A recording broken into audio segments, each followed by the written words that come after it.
Good morning and welcome to Golden Pin Lanes here, the PWBA Tucson Open.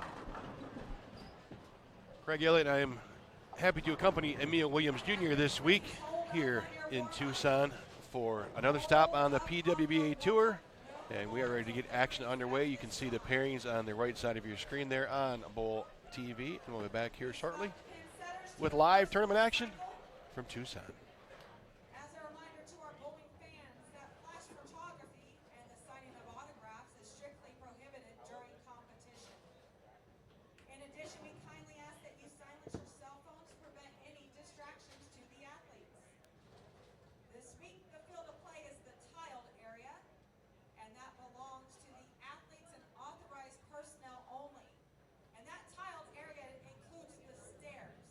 Please do not enter the field of play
good morning, everybody, and welcome to, where are we?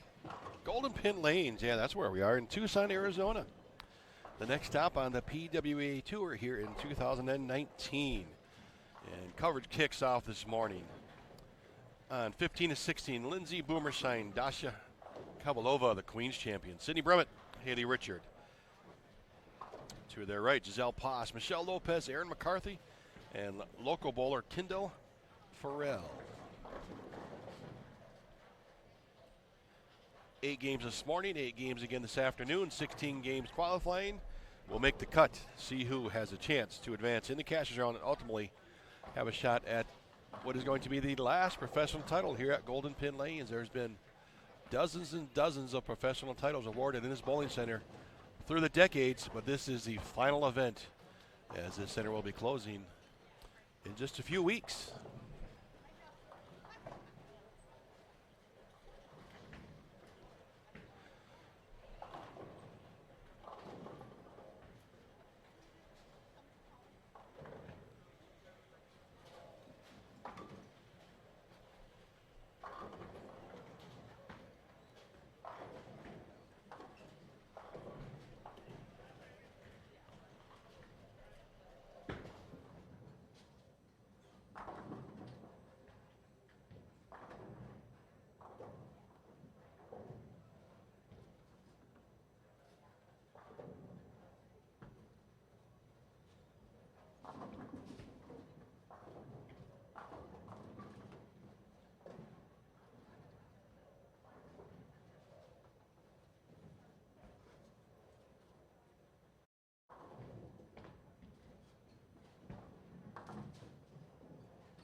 And for all you bowling junkies out there, we have a lot of coverage here at Golden Pin Lanes. We have 11 through like 30, pretty much almost half the house. As you can pick your favorite players if you scroll across the bottom of your screen there. And click who you'd like to watch. On the right side of your screen, it'll show you who is on that pair. So lots of coverage here from Tucson. And follow along and find your favorite players all day long.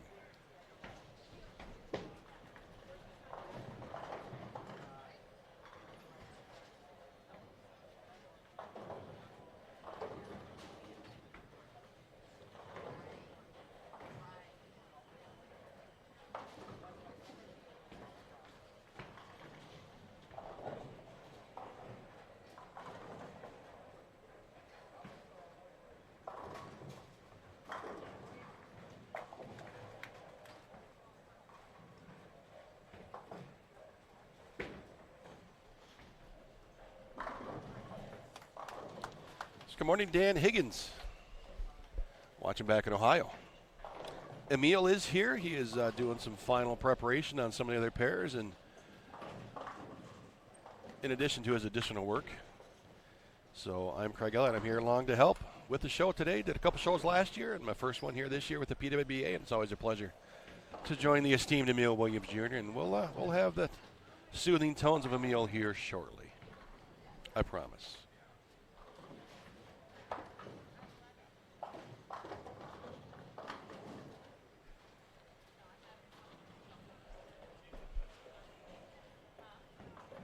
Giselle Pass out of Nashville, Tennessee. A couple of strikes to start. We're on a 40-foot, fairly flat pattern here. And historically, the middle of the lane in this center hooks quite a bit, so you expect to see the players stay outside as long as they can.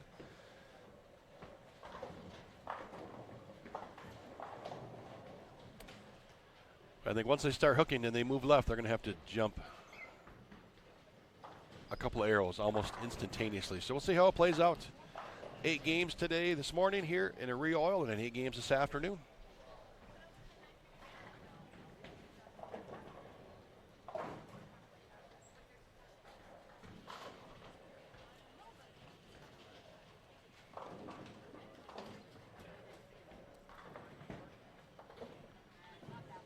Sydney Brumman comes up just a little bit light on lane 16. Giselle Pass for the split conversion. How about that? Nicely done. Don't leave unless you can make it, and she just did.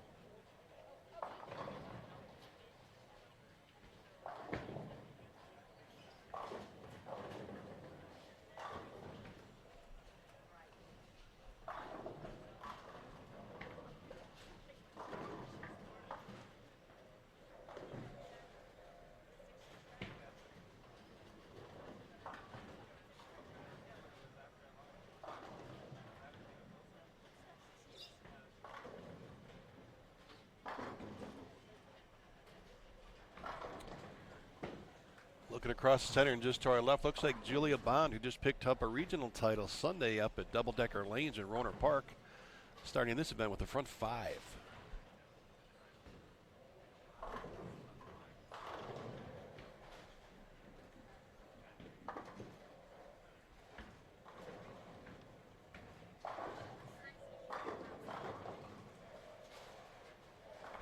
"74 players in the field here at Golden Pin Lanes in Tucson, Arizona for the PWBA Tucson Open."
And what do you do after a split conversion? Take advantage of a Giselle Pass and come back with a nice strike in frame 6.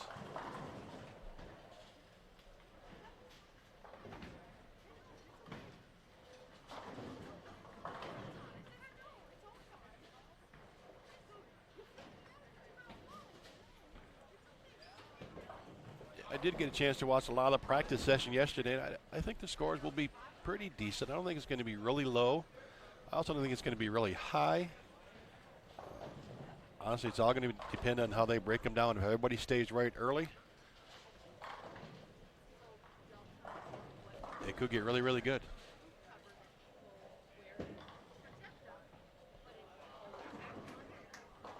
Michelle Lopez crosses over out of Riverside, California.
Here's our Queens champion, Dasha Kavalova, striking.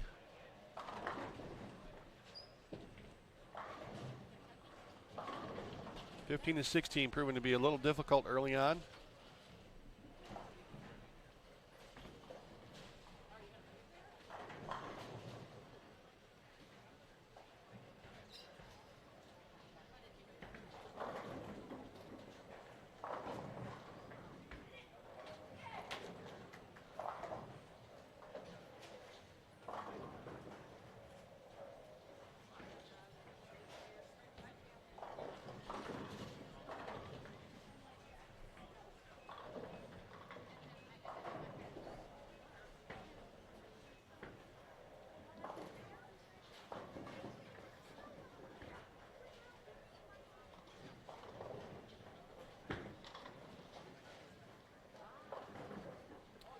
This is stop number 6 on the 2019 PWBA Tour. Kick things off in Parma, Ohio back in April.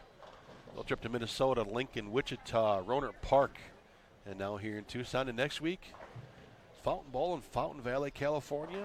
And the U.S. Open follows that up in Las Vegas, June 16th through the 23rd.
Well, looking at the scores now, it proves that I know nothing. I predicted scores would be fairly decent, and I'm not sure we're going to see a 200 game on this feature pair here to kick off the coverage. But it'll get better, trust me. Trust me. I have never failed, y'all.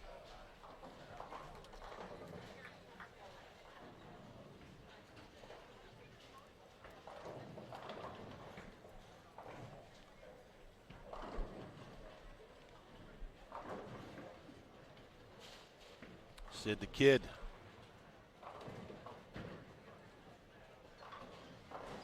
Good punch out for 213. Come on, Sydney, help us out here. Aaron McCarthy with an open frame.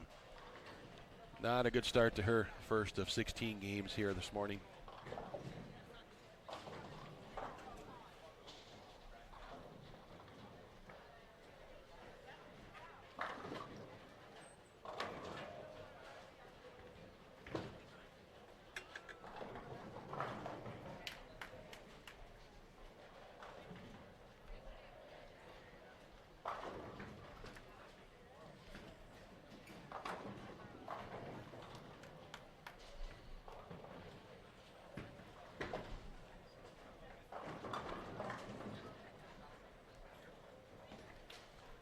Local bowler Kendall Farrell. Lane 17.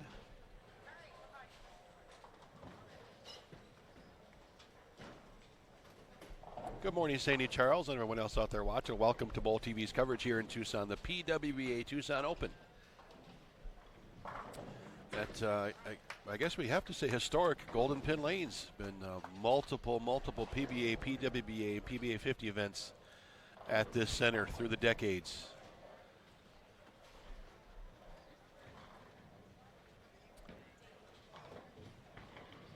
And lanes 15 and 16, one of those historic pairs here. If you saw one of the videos from Nick Hoagland earlier this week on the PWBA and USBC social media pages, a lot of stuff has happened on that pair. And it's a pair to your left right there on the screen, where Lindsay Boomershine, Sydney Brummett, Dasha Kavalova, and Haley Richard are starting the tournament.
There are 200 games here today. Trust me, I can see them.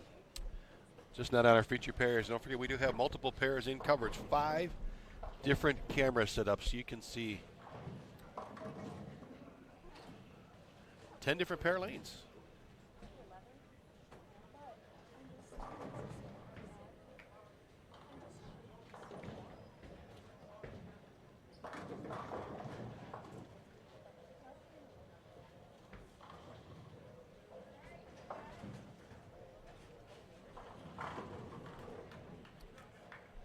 And just that quickly, we are coming to the end of game number 1 here in this 8-game block, live from Tucson, the PWBA Tucson Open. Game 2 and scores coming up shortly.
How about that? I got my first promise that day. I said we'd be back with game 2, and we are.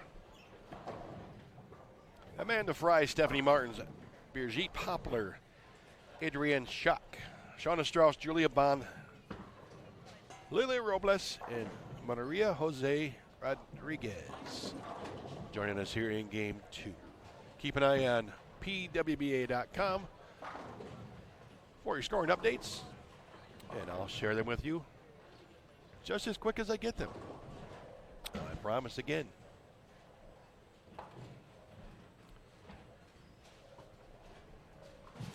Leader Jordan Richard plus 77, 32nd place in the cut line right now, -2. Those are the high and low scores so far, and we'll get you the individual scores here shortly.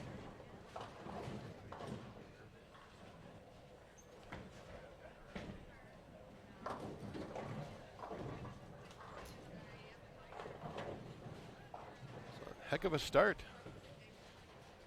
for Rookie of the Year, Jordan Richard.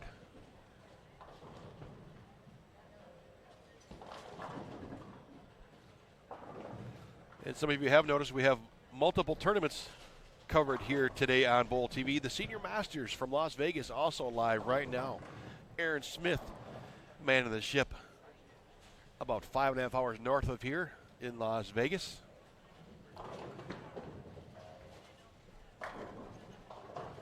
Our main man, Brent Houghton, directing traffic in the control center. And I am Craig Elliott, and I will be joined with Emil Williams Jr. here shortly, live from Tucson. Shauna Strauss, another local player, tripping out the 4-pin. Nice little trip 4 action.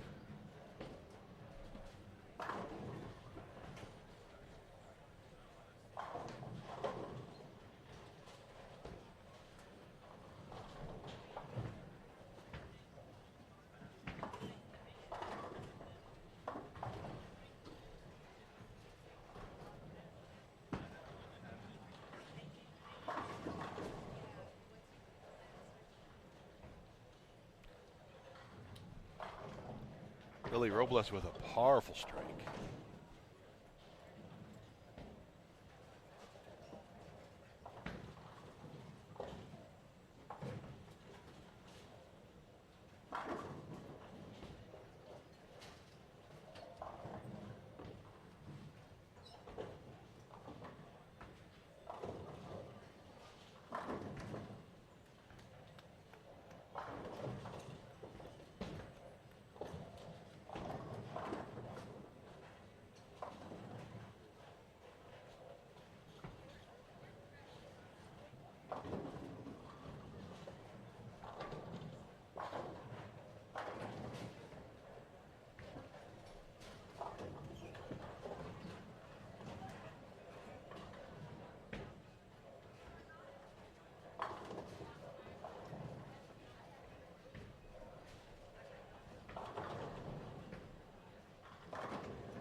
We will not have a repeat champion or a back-to-back champions this week. Shayna Ung, who won last week up at Roner Park, is not in the field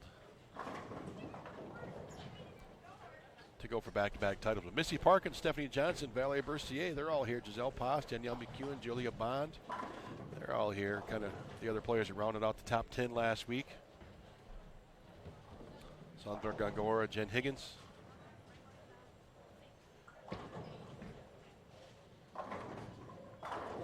Will we have a repeat champion who's won before on this PWBA tour, or maybe a first-timer here in Tucson?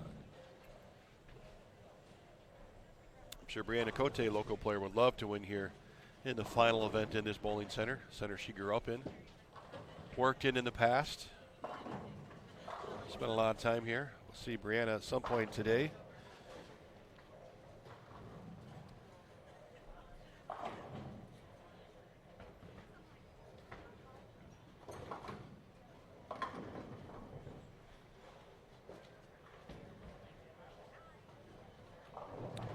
Game number 5 on our feature pair for Brianna.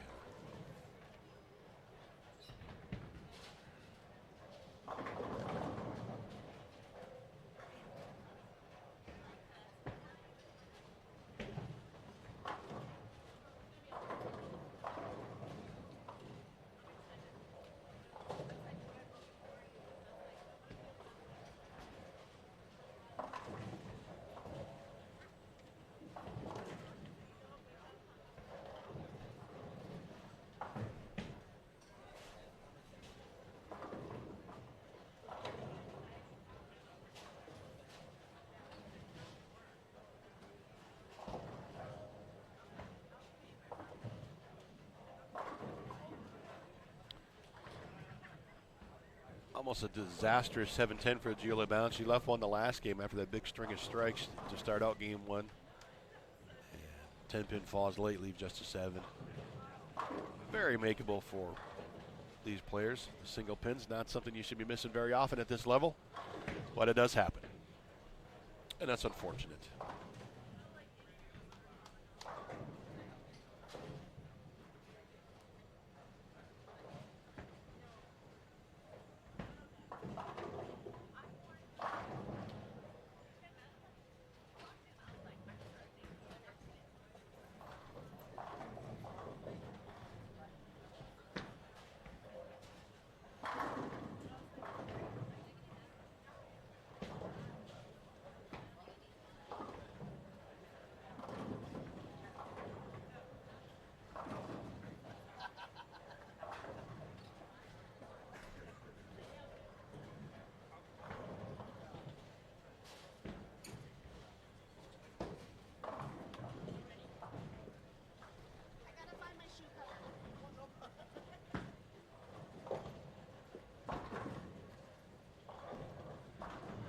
That shot picked up just a little early for Lily. Crosses over.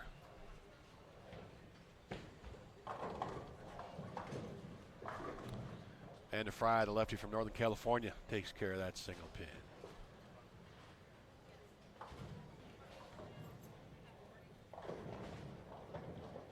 So we're nearing the halfway point of the 2019 PWBA season. Anybody out there watching in the chat, you got a highlight or a good memory so far of the year that stands out? Share it with us. Who's your favorite player? Who are you rooting for this week? Make your picks.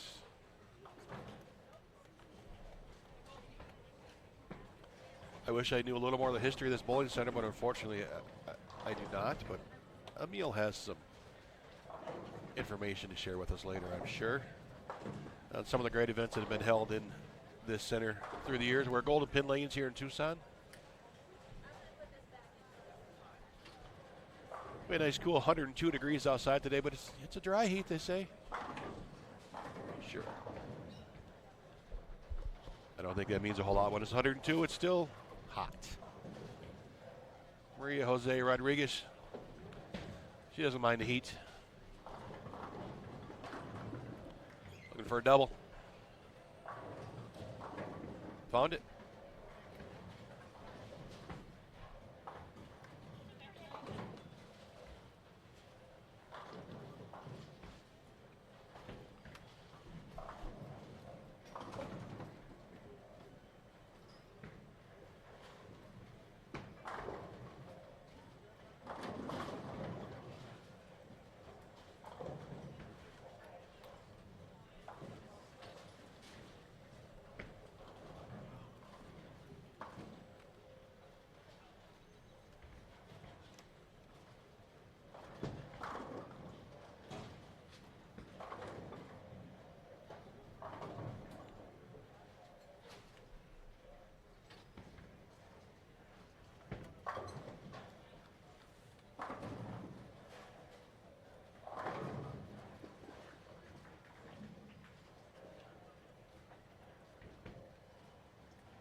we're starting to see a few strikes. Well, sorry, Lily. But there's a few up there.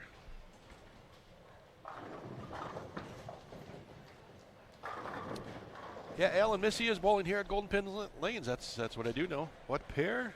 Well, let me get my trusty squad pairing sheet here and find where Missy Parkin may be. She is down on 43 and 44. But you'll get a chance to see her the next 3 games. Games 3, 4, and 5 on our different streaming pairs here. So if you're a Missy Parkin fan, 3 games coming your way.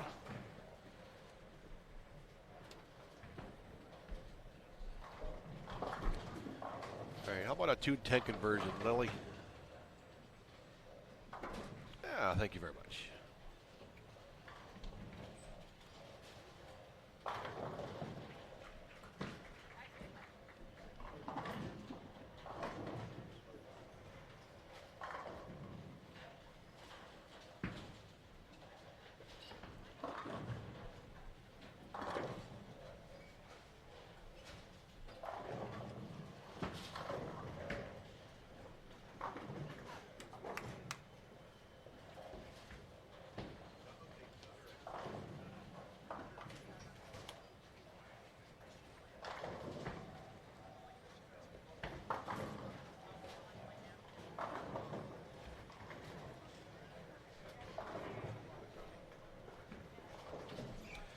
And keeping with all my promises today, I told you he'd be here to my left.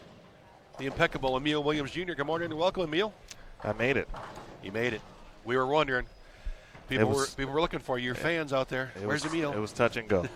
It was touch and go. We're glad you made it. Appreciate everyone tuning in to Bowl TV and welcoming Craig Elliott to our Bowl TV booth. Craig is no stranger to Bowl TV. He was with us last year for at least one event. I know Fountain Valley. Was it 2, right? Yeah, double-decker in Fountain Valley, back-to-back last. That's right. So appreciate Craig. He'll be here throughout the weekend and help call the action and give some good sights and sounds, of course, as we do it here on Bowl TV. Saw some of you already in the chat while I was working on putting out some other fires, if you will. And so here we are. We don't say fires in the desert. It's not a good thing. That's fair enough. That is poor choice of words.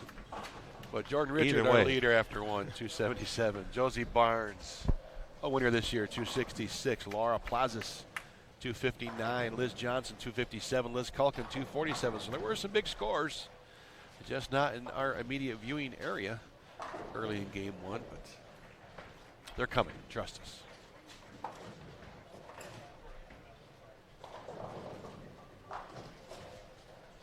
It's an interesting, not sure I expected the early high scores. But this could be a situation like last week, and we'll get you up to date on that. For those of you who maybe just tuning in for the first time, this is event number 6 on the PWBA Tour.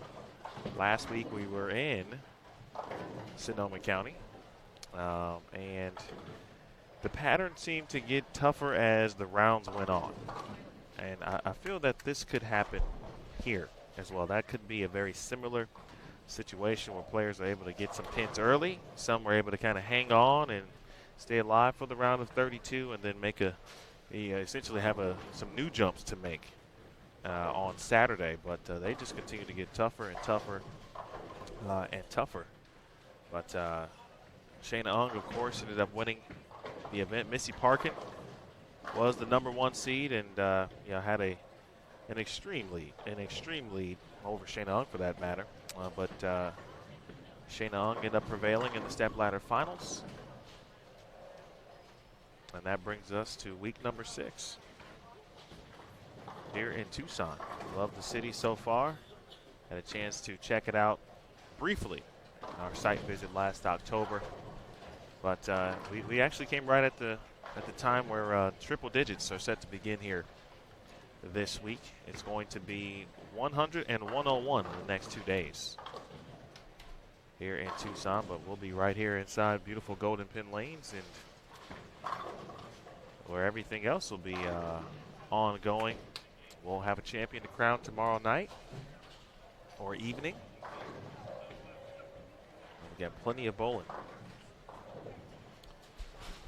for you this week. And the heat, just one of the other factors that these players have to deal with. The heat, dry humidity. You go from Northern California, where maybe a little more humid, down here to the desert, where it's definitely not humid, and that affects, you know, the approaches. It affects your hand. It affects the way the thumb comes onto the ball. And those are all things that these players have to navigate. In addition to that, the oil pattern, that 40-footer that we talked about a little bit earlier, fairly flat with a center with the characteristics where the middle hooks.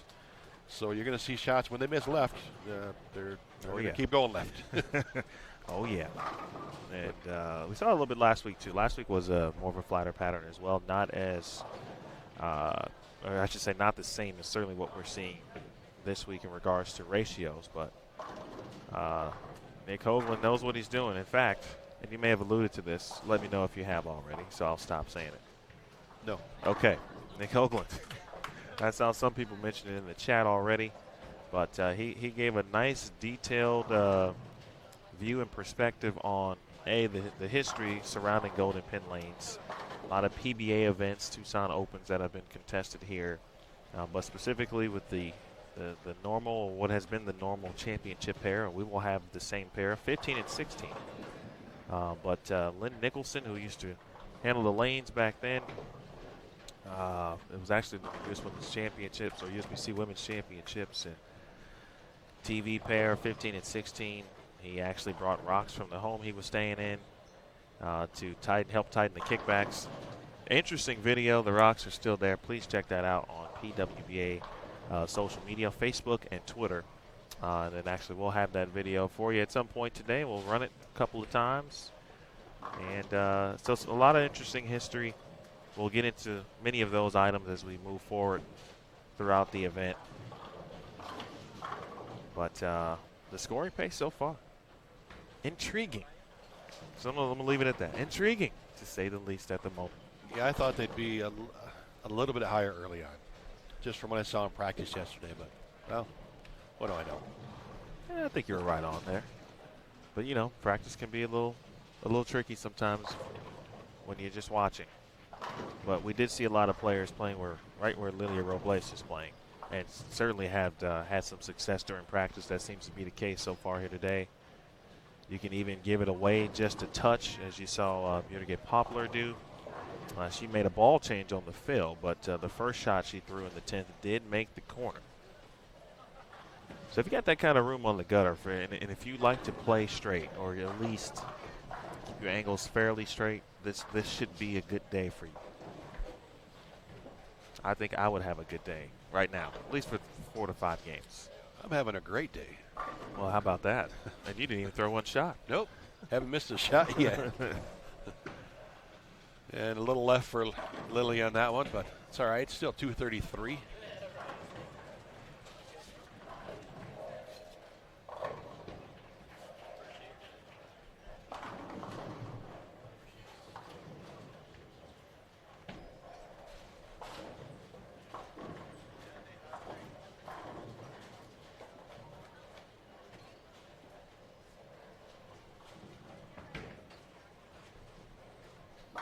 Wow.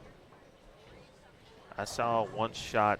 When I was taking care of some things down on the high end, and I watched someone someone's bowling ball do exactly what Julia Bond's bowling ball did, and that was get to about the half board and just destroy the pocket. And that is available, at least right now.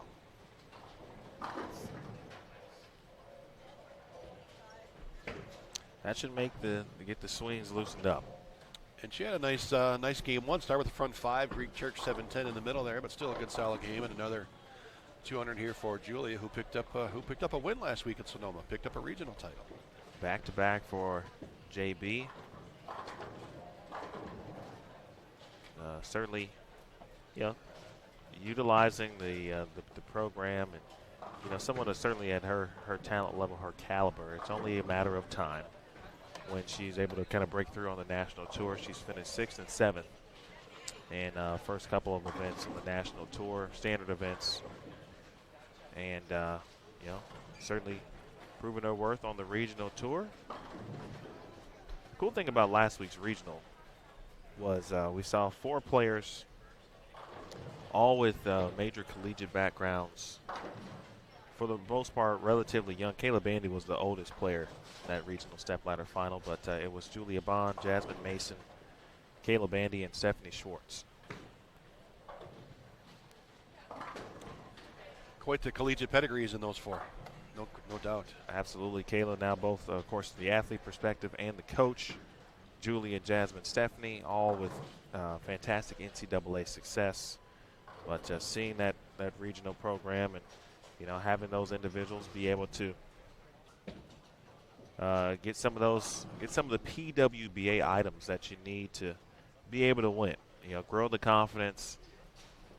Get rid of or get adjusted, I should say, to the nerves of bowling in a stepladder final, and all of those items that go with it. So, had some good scores as we continue on. 166, 194, 201, 188, 230, 212, 190, 230, 233, and 236 to be exact here on our featured pairs as we move on to game number 3. My name is Emil Williams Jr., finally here with you, and pleased to be joined again this week by Craig Elliott. Round of 32 will be tomorrow.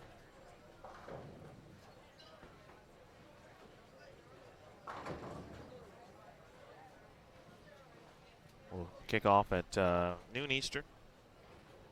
Here it's actually 9 a.m. Mountain, but it's, of course, they don't observe daylight savings time. So it is, if you're on Pacific time, right now your time is the same here in Arizona. Our second round of qualifying will begin this evening at 8 p.m. Eastern time, 8 p.m. Eastern time here on Bowl TV.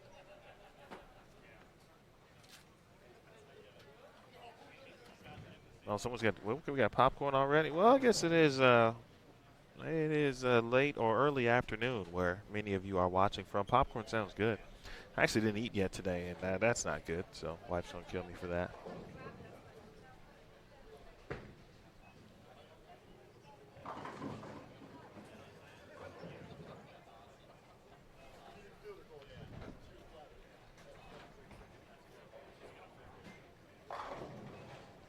All right, coming up next here on 15 and 16.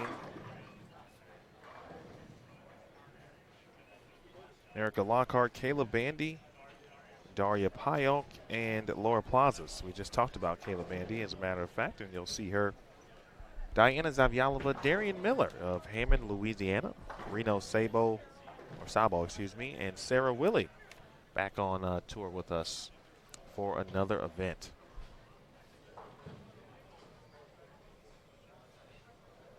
There is Zavyalova. She will be letter A on your screen on lane 17. Daria will be letter C on 16. Erica Lockhart will be A on 15. Rena will be C on 18. And 3-6 to start here for Diana Zavyalova. Let's see where Daria is playing here. Push. Good sense of both of those players. Very good friends, obviously, but watching their balls react to the lanes.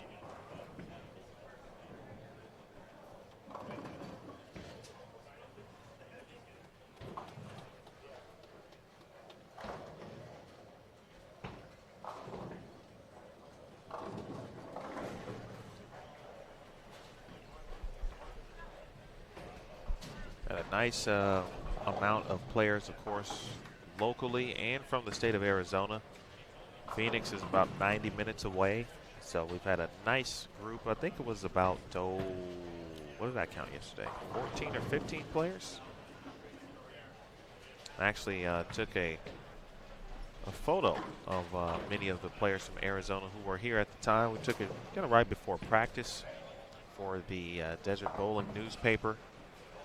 I thank Chip for being here representing that publication. He will be back tomorrow. Also want to thank all of the local media, KOLD, Fox here in Tucson.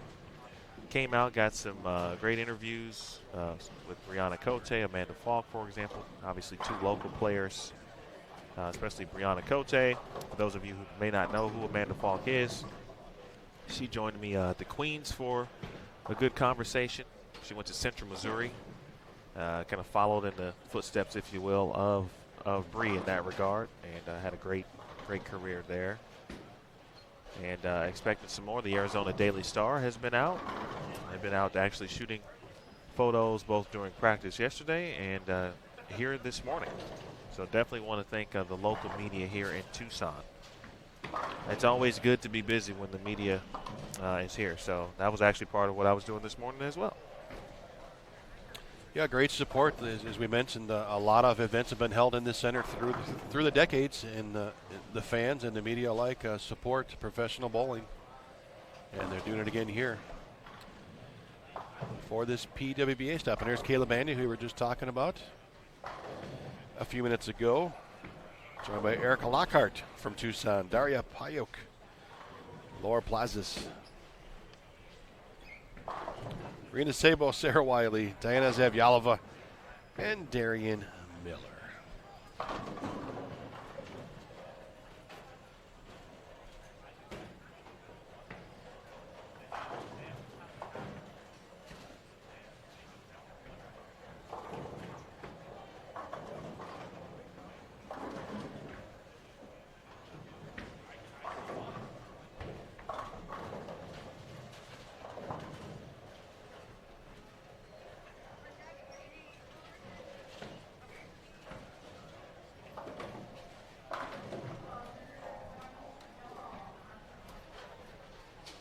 Did you eat today, Craig?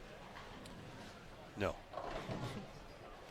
I actually just realized I told a bit of a story. I thought I didn't eat, but I did. Had some oatmeal this morning before I left on my way from the hotel. That's my typical morning. If the hotel has breakfast, I will get oatmeal to go. That's neither here nor there, but the good folks at Bowl TV, they know how I operate. We often talk about food. Someone mentioned popcorn already. Jennifer did. I'm a little jealous, actually. Popcorn does sound good. You like lots of butter on the popcorn? I'm a no butter guy. No butter. Light butter at best, if it's microwavable. All right. If I'm going to the movies, which I frequent often, I'm a big fan of cinema. I'm gonna request no butter. Or, here's why probably. I don't like it saturated. So if someone else is doing it, I'm like, no. If I'm going to do it, then maybe Just a light spritz. a dash. I mentioned earlier, good to see Sarah Willie back with us here. Sarah spent a few events out last year on the PWBA Tour. She was a tour rookie. Our youth movement continues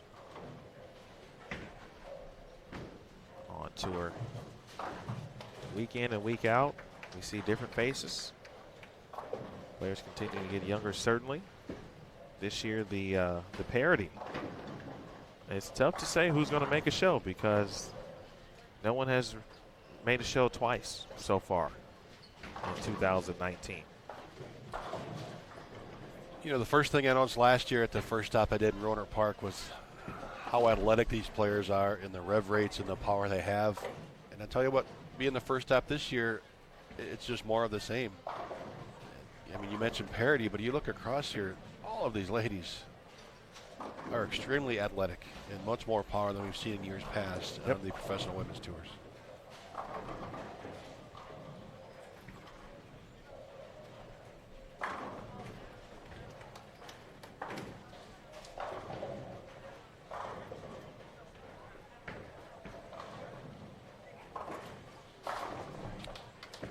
You have a favorite movie this year you've seen, Emil, since you frequent the cinema? Yeah, on the spot. On the spot question. Yeah. I would have to say probably Avengers Endgame. I've seen that one. Hook. I forgot to say Carrie. You know that, and I'll get back to that movie situation in one moment, but talking about this pattern, and, you know, obviously Daria kind of fell off the shot a little bit, lost the leverage, and probably missed right, but you can see there is some forgiving opportunities if you do miss right, which is very rare, certainly from many of the patterns we've seen so far on the PWBA Tour. Missing right generally is very, very unfavorable. And so obviously this week, at least early on, you can do that. Missing left, as you talked about, is a no-go.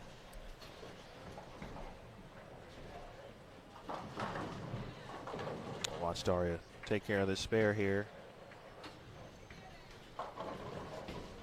And then about 3 or 4 things popped into my head. Open frame there for Daria. Avengers Endgame, I would have to say, Craig, at this moment in time, would be the favorite movie. This is June. I kind of don't remember the movies that I've seen so far. By the way, hi, Fran. How are you? Fran Deacon checking in. Mike, Hosan, Deborah, Cheryl, Shell, Alan, Rick, Joseph, Olivia. I saw Dan Higgins earlier. Don, Mitchell, Sandy, Melissa, Rebecca, Michael, Brenda, Troy, Katharina, Tabitha.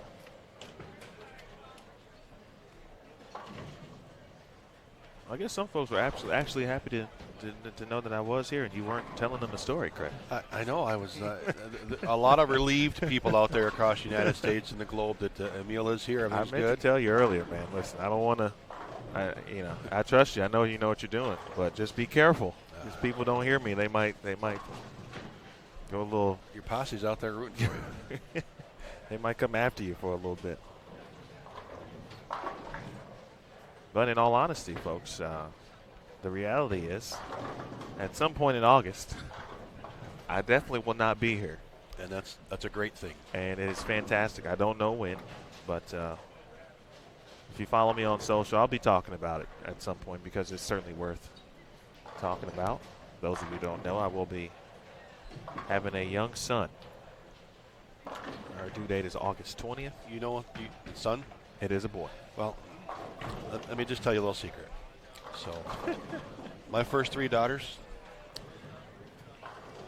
everyone was supposed to be a boy. That's what the doctors told us. Is this a true story? True story. Wow. You're serious? I am, yes, 100% Okay. serious. Yeah. So you're telling me. Don't paint that room blue yet. I already did. Well, we just got done with it. Keep the receipt. Actually, no, we just painted it. It's like a forest green stripe with a different color, accent color. It's kind of like if you think safari colors, like it kind of like that color scheme, if you will. That is wow, that's great, actually. You know you're gonna have me thinking about this for. Well, and I'll tell you what. I mean, I'm not gonna say words, but even the funnier part of that is, I come from a small town in Michigan, so the doctor's been a family doctor for years. So we know the doctor real well. First 2 girls, and of course she told us both they were boys, and they weren't. So of course we're teasing her for the 3rd one. Wow, it's got to be a boy. And honestly, as parents, you don't care. You just want a healthy child. So when our 3rd daughter was born, the doctor kind of looked up at me as I'm standing there kind of watching and had that look on her face like there was something wrong. He's like, was everything okay? She says, yeah, but it's a girl. Okay, I mean, you have that split second of relief, it's like, what? Okay, that's a good thing. But, yeah, so. But technology is much different now. That was 20 years ago. Yeah, I feel like from what I've been seeing, it's pretty undeniable that it's a boy. I'll just leave it at that. Oh man. However, I will say that I'm still looking forward to having a girl. We're gonna go forth and if all is well, obviously after we get through our first, we'll try to go like Drake and go back to back, maybe like the Golden State Warriors and see what happens. There you go. But yeah, so nonetheless, at some point in August. I will not be around. Actually, Orlando would be the first event I would miss. So I'll apologize to you early, Jennifer, because I know you're going to be there. You're going to bowl, and I won't get a chance to meet you in person. So I apologize early on a good note. But I'll be sure to send you a picture of the young lad and all of the above. So there will be some different voices. We'll figure it out as we go. One of them will be Aaron Smith because he will be back with us. Actually, Aaron will be back with us in Fountain Valley next week. He is out covering the Senior Masters. Be sure to support that event on Bowl TV. Many of you have already this week. And you can find that, obviously, Senior Masters, the featured lanes. You see that. And then when there's action ongoing, simply scroll to the right of your home page if you're watching on the desktop. And if you are watching on your mobile device, you can click the top button in the right-hand corner where will give you all of your channel navigation.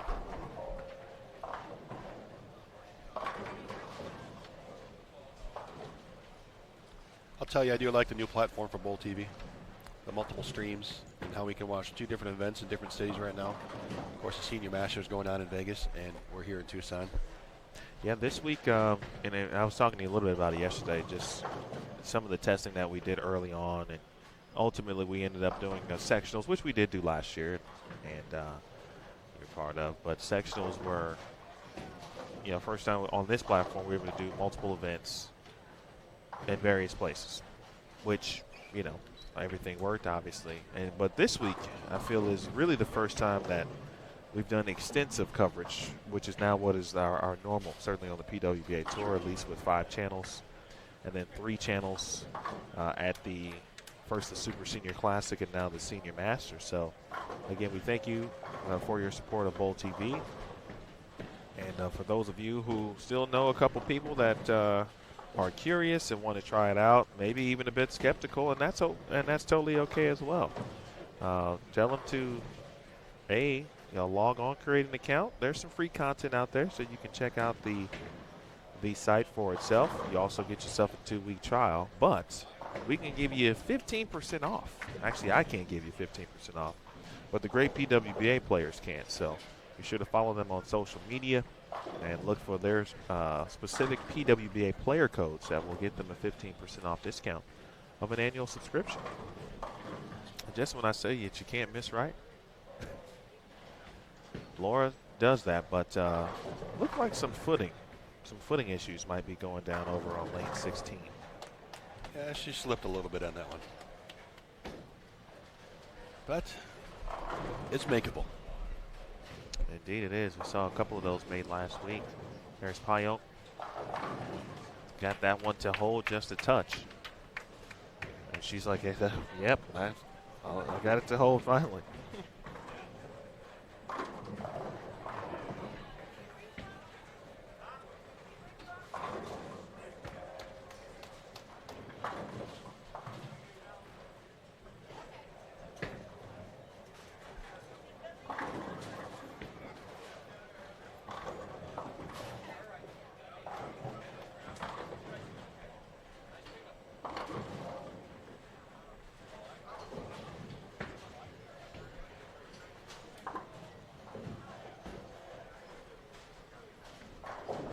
Well, let's take a look at a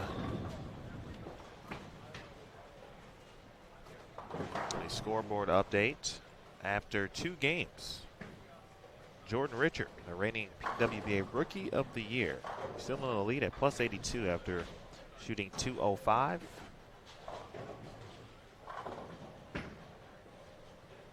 Kelly Kulick is second at plus 76. Kelly going now 245, 231. Josie Barnes, coming off a nice vacation last week in Hawaii, is in third at plus 73, 266, 207. Clara Guerrero fourth at plus 64. Clara having really developing a nice season so far here, especially with that major championship television appearance at the Queens, in fourth at plus 64. Shannon Pluhowski is fifth at plus 59. Liz Colkin is sixth at plus 57. Laura Plazas, who we are watching here on 15 and 16, is on, at plus 54 and seventh. Lauren Payton, a talented rookie from McKendree, is in eighth at plus 48. Jacqueline Evans, 9th. Another talented rookie at plus 46. Shannon O'Keefe is in a tie for 10th with Elisa Hiltonen from Finland at plus 40. Right now, that cut number is plus 7. That is 32nd place at the moment. It belongs to Danielle McEwen.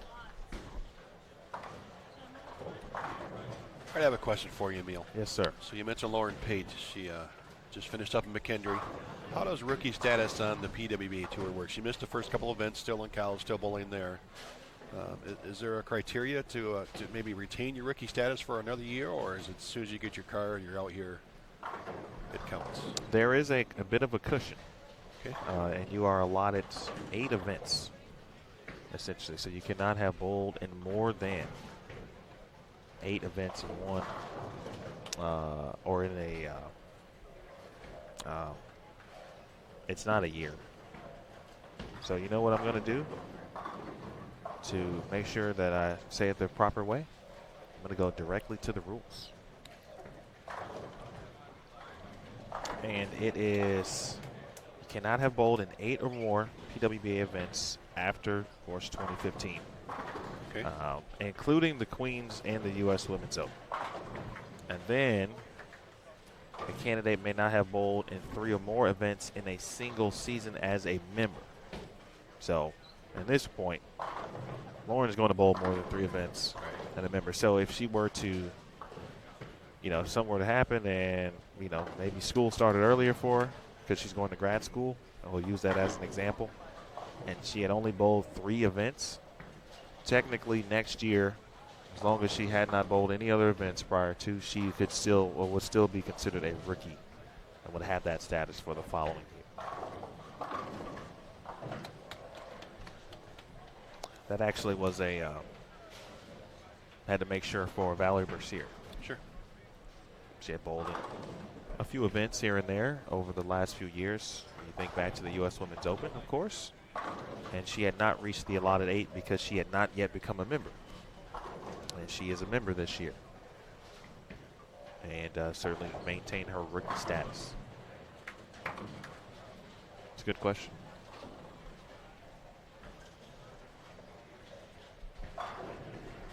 I'll have more.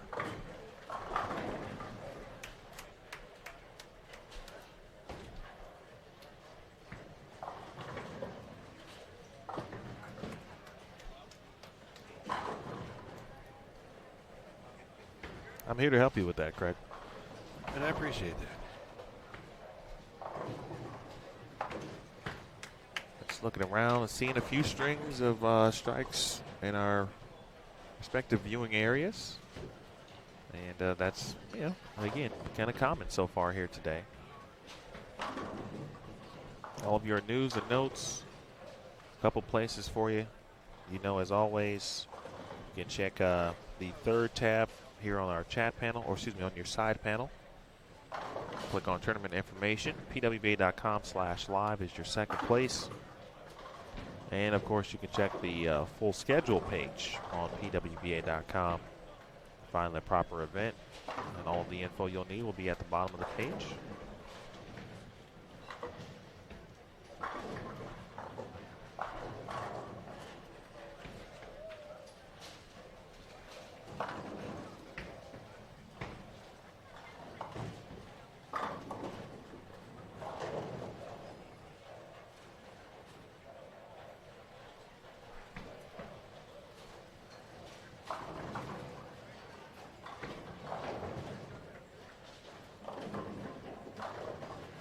Rena unable to break down the 210, and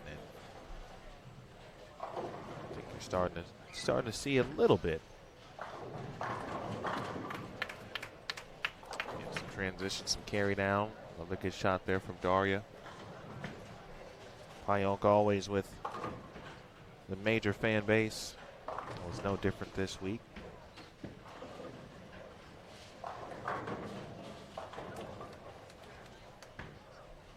At our Bowl with the Pros event last night, and it was well attended too. Big thanks to everyone.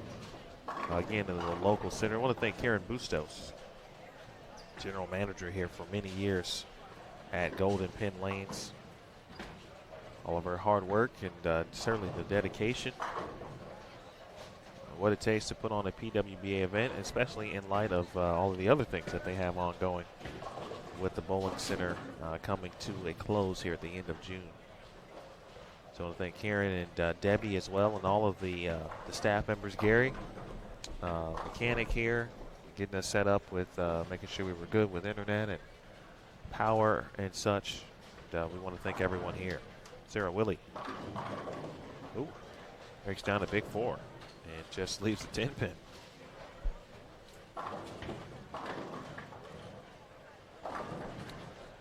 Those are the type of breaks you need when the scoring is this difficult.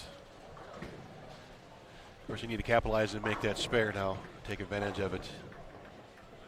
Missy Parkin is trying to pick up where she left off last week. Parkin can max out at 278. She'll be heading into the 10th frame on 11 and 12. So you can check that out on our lanes 11 through 14 channel. Missy was by far, she had the best look in the building. Last week, Shayna Ung had the second best look, and the standings definitely represented that. Those two were 1 and 2 in the standings after every round, through qualifying, the round of 32, and the round of 12. And of course, entered 1-2 into the stepladder finals.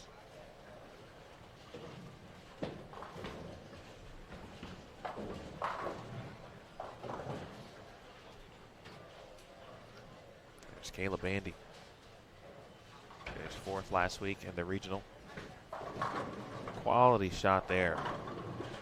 And the 10 pin just kind of wiggles at her. What do you do when that happens to you, Craig?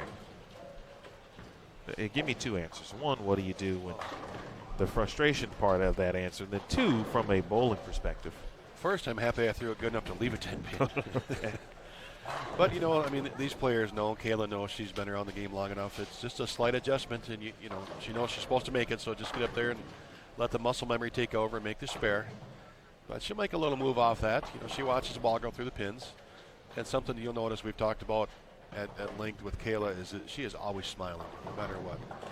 I don't think you'll find a more positive attitude out here in the game than what Kayla has. She may have a challenger in that competition, if you will. Who's that? Valerie Mercier. Really? I have never not seen her smile coming off the approach. I will watch. I know a little bit about Valerie, not a lot. I know she shot 299 this year.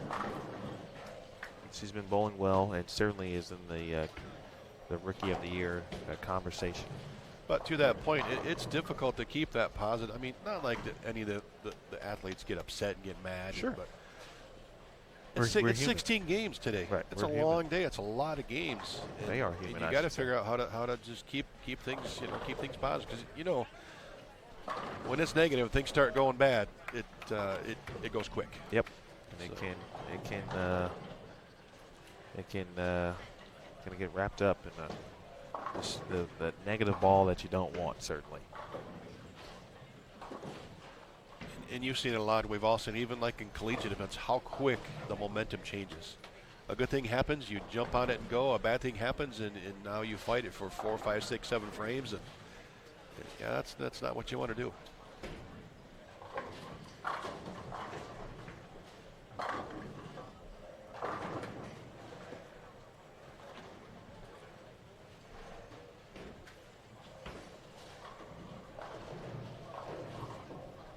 Watch Laura Plazas, Team Columbia native.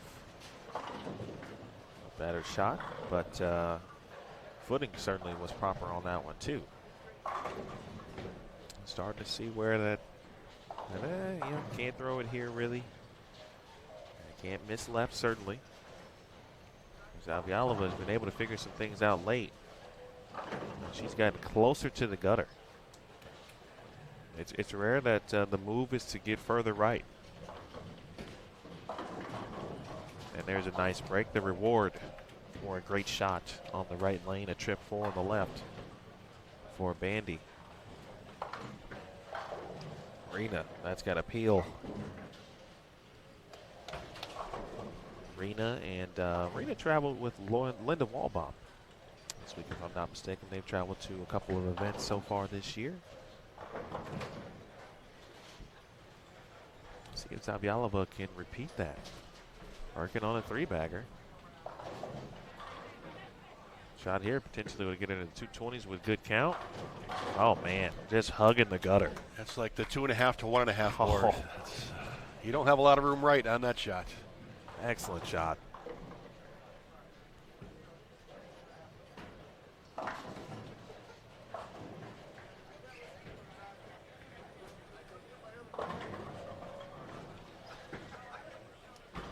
I got to be honest, if this is what we might see in the stepladder finals, I'm kind of excited already. I don't want to get too ahead of myself, but yeah. I've always enjoyed watching players be able to have success playing the gutter, and it's not the easiest thing to do. It does require work and some time on the lanes to get that mastered. Even mastered might be the wrong word. Ball change there for Zabialova. Excellent back half finish.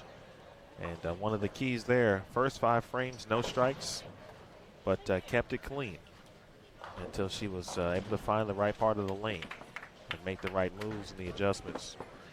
She throws 5 out of the last 6, or excuse me, 6 out of the last 7. As you mentioned, that ball change, you know, obviously she's lined up making good shots going there into the 10th. She's got a line, but take advantage of that fill ball and throw a practice shot, because you never know what the next pair might have. And she's going to take that information with what she saw on that fill ball and be confident when she needs to go to it later. Great lesson there for other players out there watching.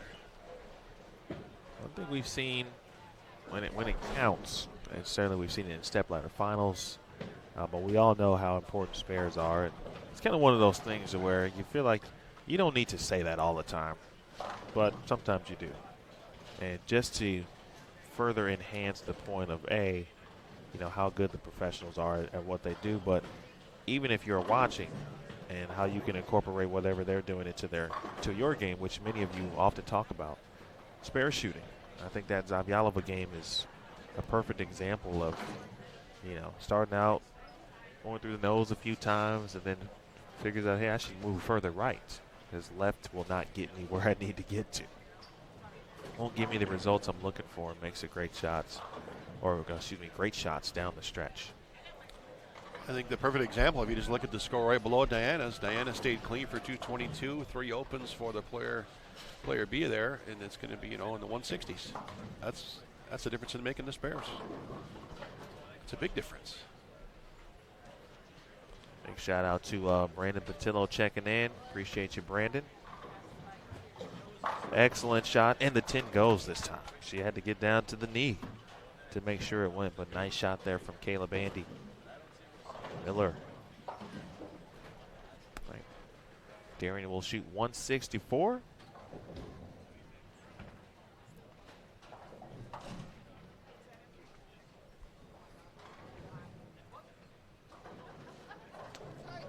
Game 4, just a few shots away, as Sarah Willie will finish it out. On lane 17, she shoots 168. Bandy, this to get her to the 180s. Bang.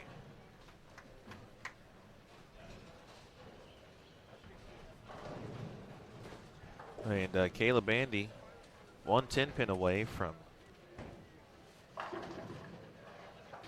potentially getting in at least into the 2-0s.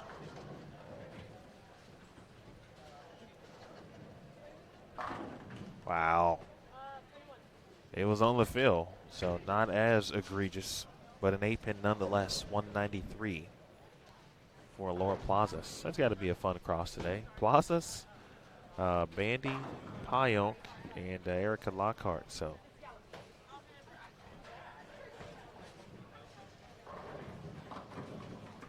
Caleb made a move, maybe a ball change.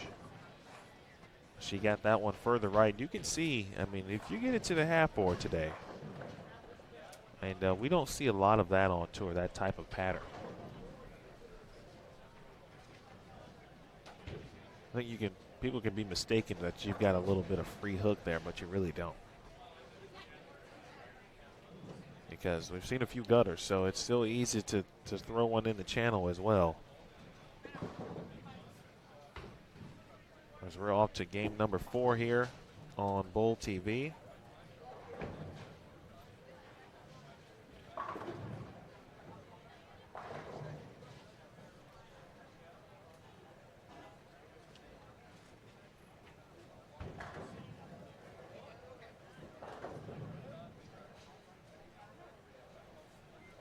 Want to give a good shout out to our friends at the PBA for a lot of the great things that they have been doing, certainly for the sport and for themselves, and many of that will continue as the PBA League returns to Bayside Bowl July 16th through the 18th, live on FS1.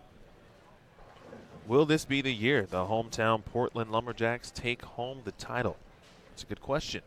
Only way to find out is by watching all the action live in primetime, starting at 7 p.m. Eastern on Tuesday, July 16th. That is the PBA League.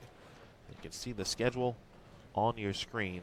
It begins July 16th on FS1 Live, the 16th through the 18th on FS1.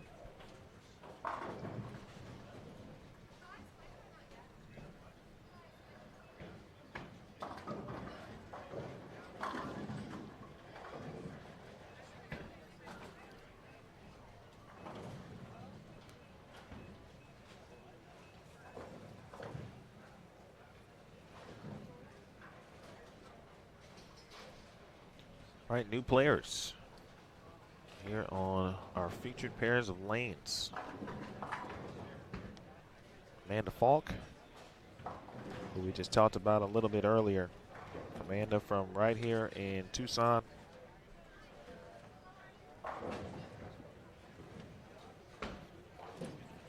Caitlin Simpson from Emmett, Idaho.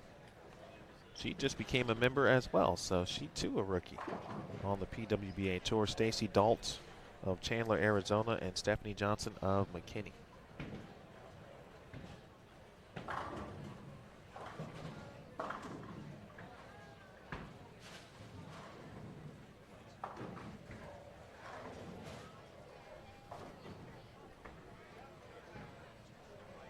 Then over on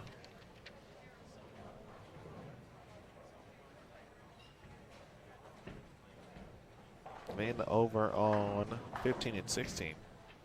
And I may have just said the group I just talked about was on 15 and 16. They are not. They are on 17 and 18, of course. Over on 15 and 16, Amber Harvey of Vail, Arizona. That is not too far away. Aaron Zaprinsky from Tinley Park, Illinois. Aaron finished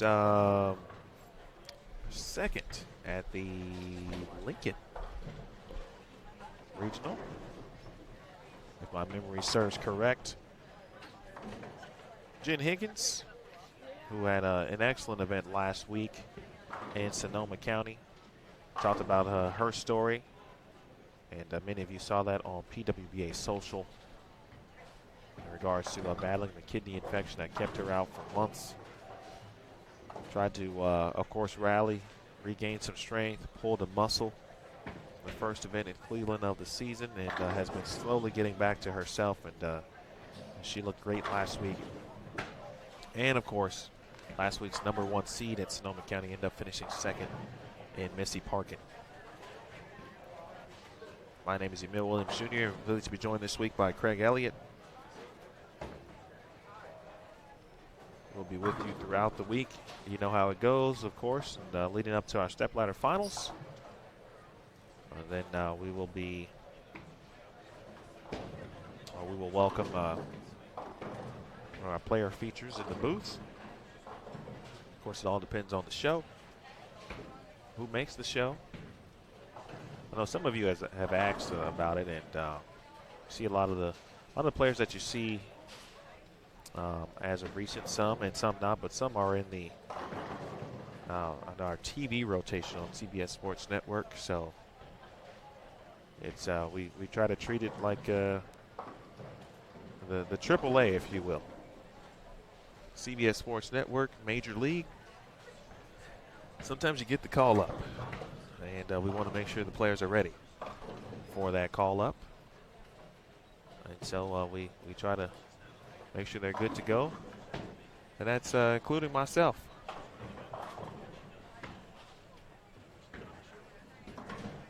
You never know when you might have to get the call up. I'm waiting for that call up someday, too. You better believe me, I'm going to be ready. Put me in, Coach. That's right.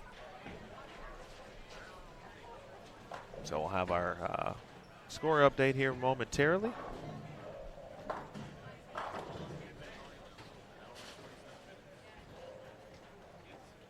I want to thank our crew this week. I mentioned Craig, also Terry Bigham. Terry out for back-to-back events. It goes to show how important Aaron Smith is to this entire operation. We need multiple people to replace Aaron. We just had more Aaron Smith. We do need more Aaron Smiths in the world. I don't know if Aaron Smith could handle that, but we do need more Aaron Smiths. I don't know if we could handle that. in the world. So I want to thank Terry. Of course, Curtis is here doing his great work in video production. We appreciate Terry and Curtis. Want to thank our tournament staff, led by USBC Hall of Famer and, of course, PWBA Director of Operations, Tennille Milligan. Kathy Watka takes care of all of our scoring. And Kathy Kavicki handling our on-site merchandise as well. Love all of our crew. We appreciate them.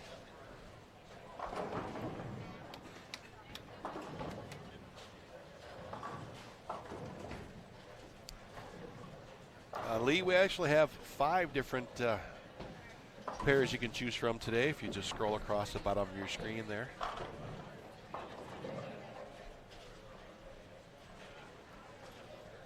Lots to choose from. Indeed, Lee. Depending on how you are watching right now, you may not be scrolling all the way to display all of the available channels. So click on the right arrow there, and you should see to the left of the chat. And again, someone mentioned or asked about the Senior Masters. They will be back in competition here at 2:30 p.m. Eastern Time. So a little over about 45 minutes or so.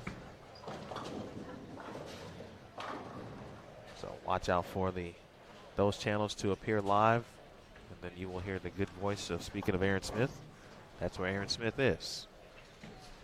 He is at the Senior Masters, has been in Vegas since the start of the Super Senior Classic, which was last week. Excellent shot there for Parkin. You know, Missy looking like that ball looked to have a little surface on it going down the lane. And I'd have to imagine that would be a way to combat, you know, a little bit of what could end up being, you know, some down lane hook. And because that shot was fantastic, but I could see an opportunity or a point where, you know, balls might start making some severe jumps left at a certain point in this on this pattern. You're spot on, Emil, though, with the surface. I mean, years ago when I grew up bowling, if it hooked, get a shinier ball. Not today. It's totally different. It's today. weird. It's almost like the opposite. I mean, use that surface to control your break points. Yeah, it's funny because you just mentioned the same things, and you know that's the way as a child I was taught. Same thing, you know. Make ball changes when you know, go to a weaker ball, go to a shiny ball. I actually remember, honestly, at Bowling Junior Gold, that actually got me in trouble, and that's when I started to realize that I need to start thinking about the game in a different way. Because I thought I was looking forward to bowling on a short pattern, but I was not matched up at all, and ended up throwing something that was a bit weak with some shine on it, and I ended up going minus 80 on a pattern that honestly at that time I should have went plus 80 on. But that's when I started to really understand, like, okay, you know, surface and, you know, not even layouts per se, but just the difference of surface and how much that can change your arsenal. Surface is your friend. Use it. Not during competition. Actually, it depends on which competition. That's a whole different rule set. Sometimes depending on what event you're bowling. Oh, so always read the when rules. when to change the switch. Yes. Yes. Read the rules. That's actually the main key here. The spare there from Steph J. Talking about success last week, and Steph was had herself a nice event in Sonoma County.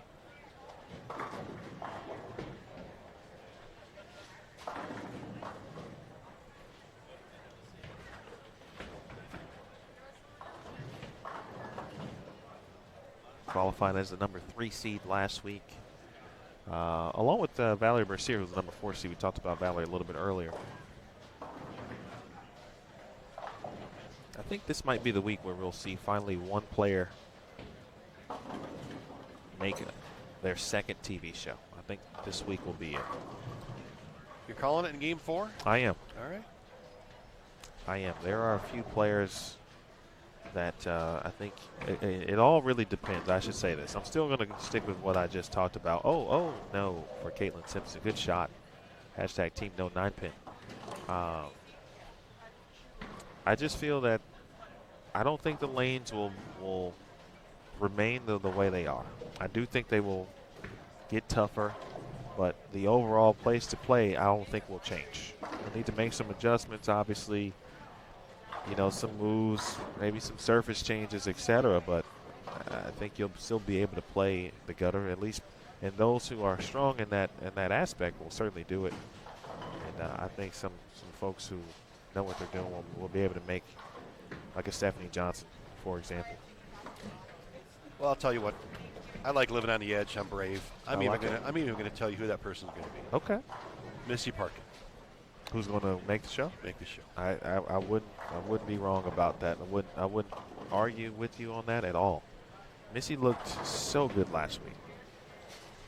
It was a treat to watch. And you've been doing this for a while. You've seen a lot of bowling, called a lot of events. Shout out to Bowlstream TV.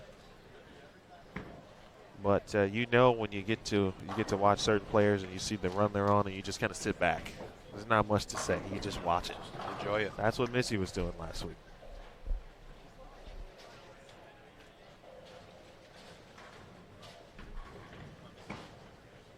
Got that one right. And I don't make that prediction as a wild guess. This is a part of the lane she likes to play. Right? I mean, when you go up and down the list of players that are going to play up the boards, Missy's there. Liz Johnson, of course, is there.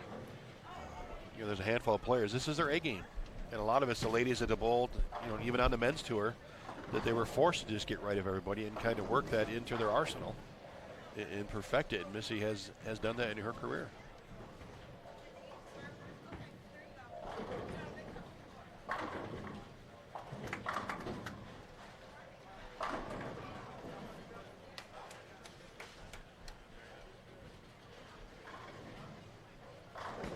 Speaking of that, let's take a look at our scoreboard update. And someone who enjoys playing in this area of the lane is now leading the way. So a very good segue. That is Clara Guerrero, now leading at plus 122.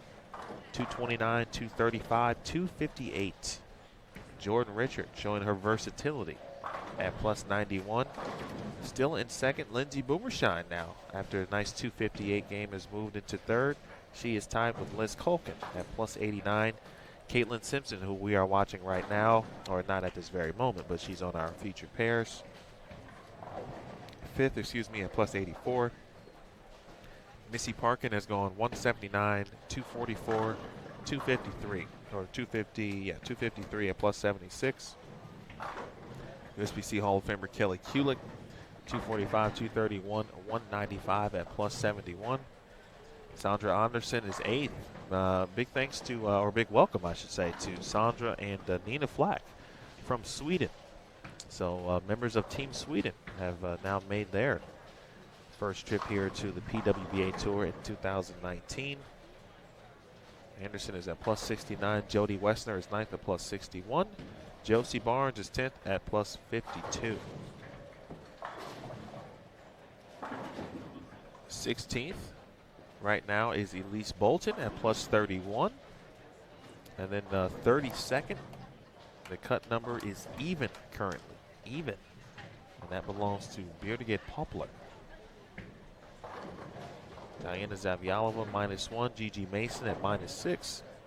Jackie Evans at -7. So is Angelimar Beasley and Sandra Gongora, as well as Tanya Rauman. So much to be determined, of course, but you see what Clara is doing already. And you watched some of the Facebook Live we did towards the end of practice yesterday.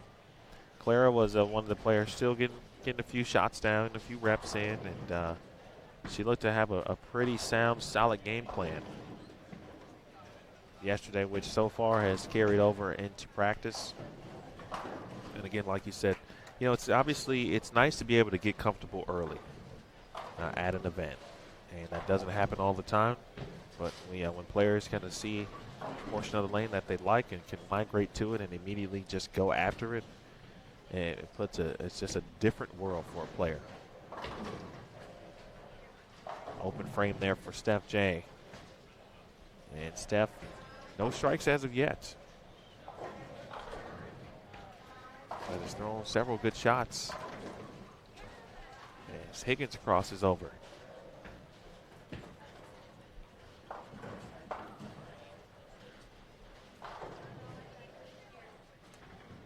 I want to say hello to, she may not be able to hear me, Annette Holland. Annette and her husband, Mark, are avid Bowl TV viewers, Craig. And I met them for the first time yesterday. They drove down from Albuquerque, I believe. But it was in New Mexico. They bowled in the Bowl with the Pros last night. And then so I wanted to see the PWBA, obviously live. Good shot there for Simpson. It's been, I feel like I've met more people in this season so far. Maybe last season too, but who, when there is an event nearby, and a respectable driving distance for them, they tend to make it out and do say hello.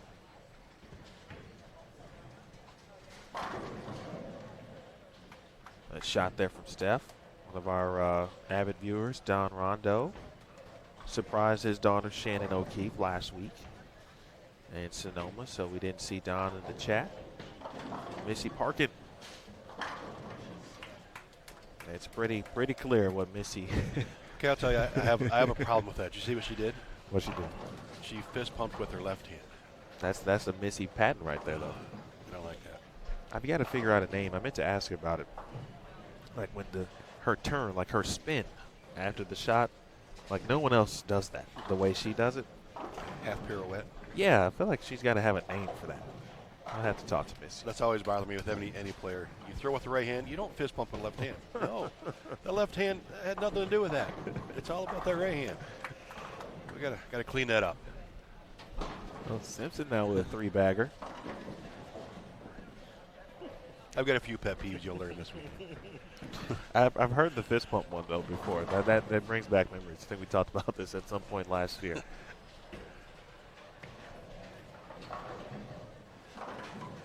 Excellent spare on the washout conversion for Amanda Falk. I want to give a shout out to my man Daniel Farish, who's been working at the Open Championships. Heard his voice, Super Senior Classic a little bit, Senior Masters this week. He said something the other day, and I will get back to that in 1 second as we watch Parkin. Oh, wow. Oh, my. Okay. Take that. Okay. As you can tell, if Missy doesn't get it right early, which was the case in the 4th frame, it's going to the 1-3, and it's all about the carry at that point, favorable in frame 7.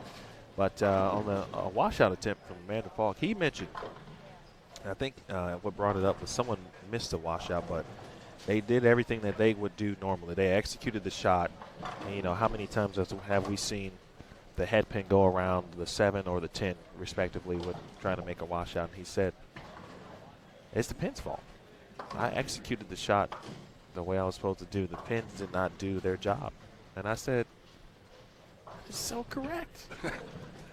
What else do you say at that point? I mean, you made it. You were supposed to make that. Let's just be honest. You're supposed to make that. It's the pins. The pins didn't do it. You know, sometimes we as bowlers, we blame the pins too much. But Yes. sometimes it's warranted. All right. I'm going to try that next time. I'm blaming the pins. Just on washouts. They'll start with the washout because I think it'll make you feel better. But that is frustrating. I know what you say. When you do what you're supposed to do to make it, it just wraps around that 7 or 10. And what do you do? Steph J on that Diana Zavialova train a little bit here. The first 4, 9 spares, and then the 7, 10 in the 5th. Now working on a double here, trying to have a great back half.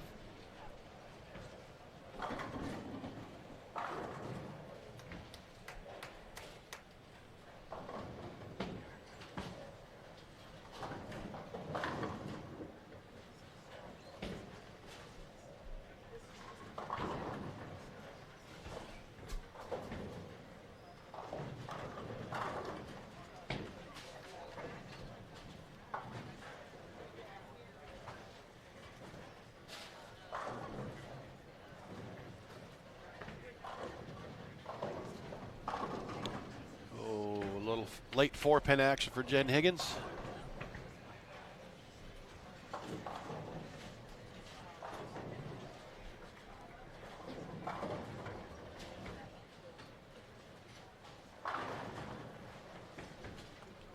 Even saw Jen slip out of that shot a little bit. I wonder if it's just lane 16. But, we saw that from Laura Plaza the last game. A couple little slips there.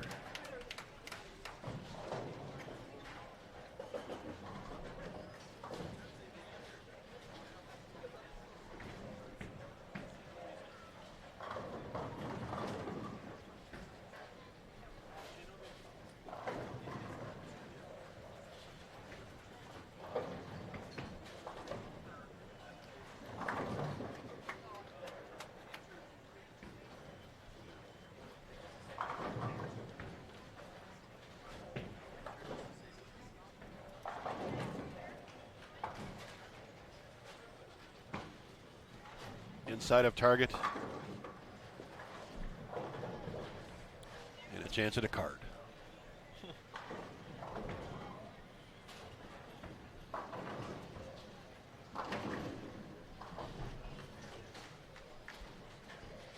Steph on the 3-bagger.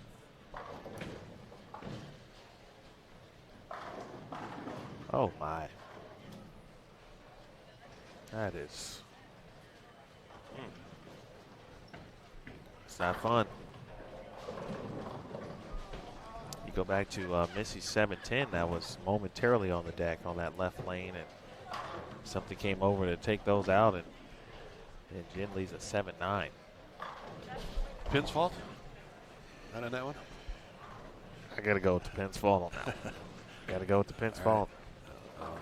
I'll vote there.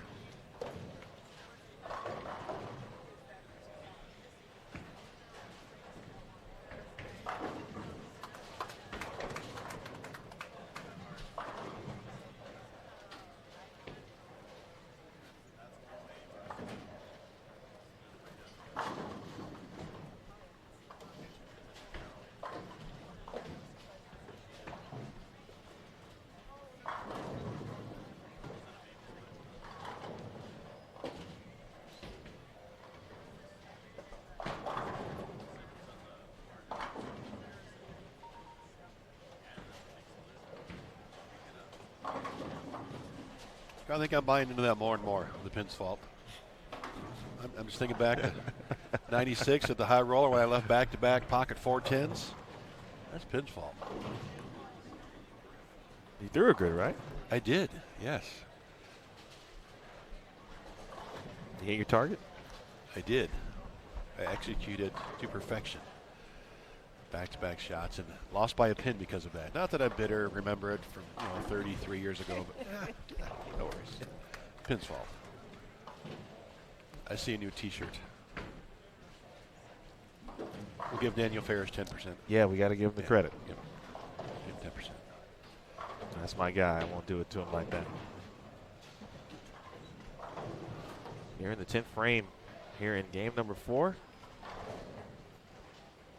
Starting to see some of, here's some great support. Like I mentioned, a lot of the local players are here and competing. No one got a bigger ovation, and you certainly would expect that in this area, than Brianna Cote on last night's Bowl with the Pros event. Amanda Fall got some great support as well. Aaron Zaprinsky, big double late here in this game. Aaron, another player, a good example of hard work and consistent improvement.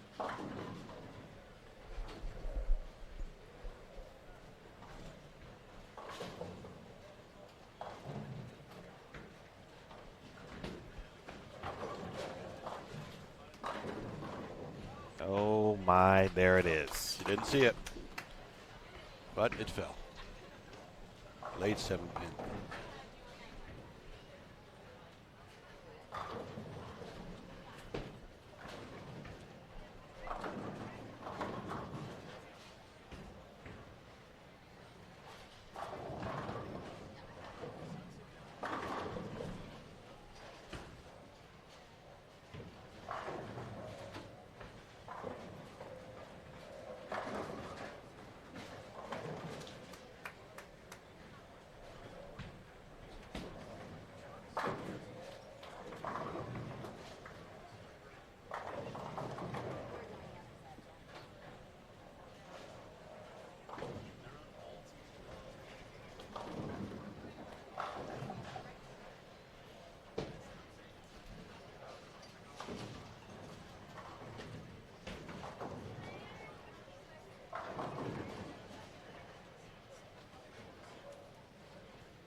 One thing I certainly noticed as well is that you can throw it right, you can go up the boards, you can go up the gutter, but if you still need to have for yourself, meaning the correct rev rates, ball speed matchup, whatever that is for the particular player.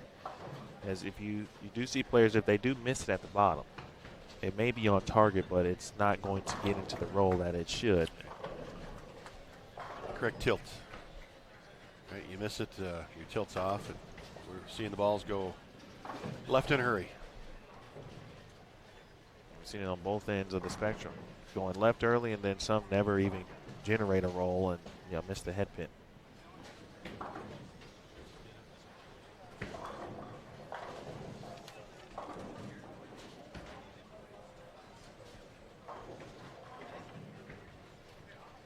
.55 there for Stacy Dalt. And Steph J looking to make it now 5 in a row. Caitlin Simpson, the former All-American at Pikeville. I was talking to her last night before the Bowl with the Pros, the last couple of events, and I mentioned Caitlin now a member. She shoots .218. Her along with her parents and, of course, their dogs. If you're unfamiliar with Blake and Adam, the bowling doodles. Literally, doodles who love bowling. Excellent shot again from Park, and first one in the 10th. But Caitlin now a member, so they're traveling in the camper every week to each stop for the remainder, basically, of the tour. And the dogs are there, 5 in a row now for Steph, along with them. And I couldn't believe that she had recently really just graduated. I think she said 2015 was her last year at Pikeville, and it seemed like she had been, I thought it was a few more years already. And I laughed. I said, my bad, I'm trying to age you too early here. Yeah, but she's been out 4 years, is that right? Yeah, which it just didn't seem like. No, I agree, because I did a couple of college events she was in, so it doesn't seem like it was that long. Wow. Am I really? So I didn't get any older. Yeah, we didn't age at all in those 4 years. Interesting. But, yeah, she helped Pikeville win an NAIA title. And Missy will have back-to-back 250 games. Coming up here, she's got a fill shot left. 6 in a row, potentially. There it is.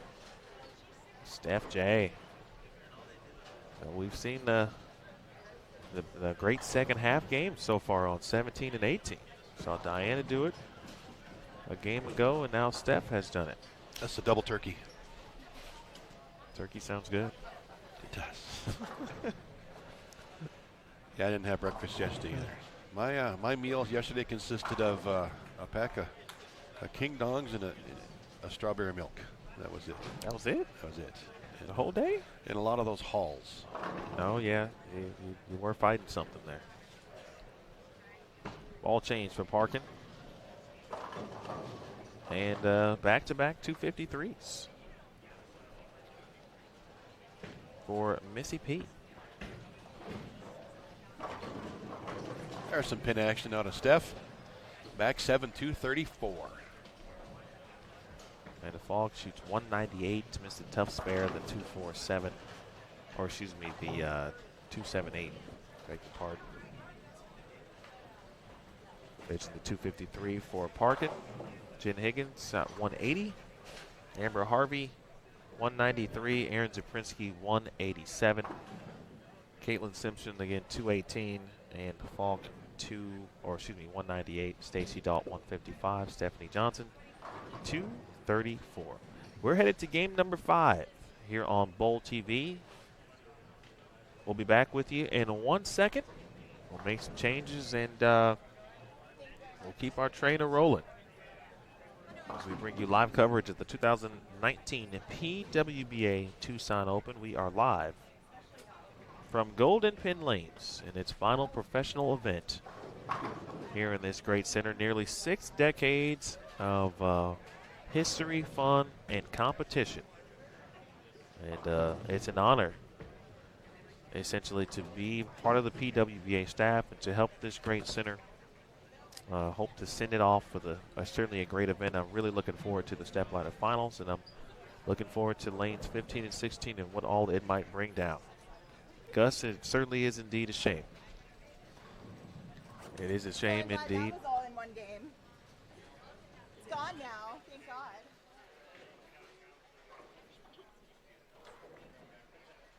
And there was a nice, I don't know whose voice that was, but that particular player found our crowd mic. Nonetheless, it is a shame indeed.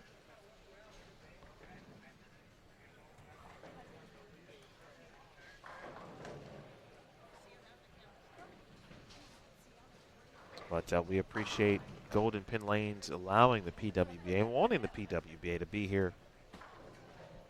And we certainly will not disappoint. We'll be back with you momentarily. Emil Williams Jr., Craig Elliott here on Bowl TV. Bowling lives here.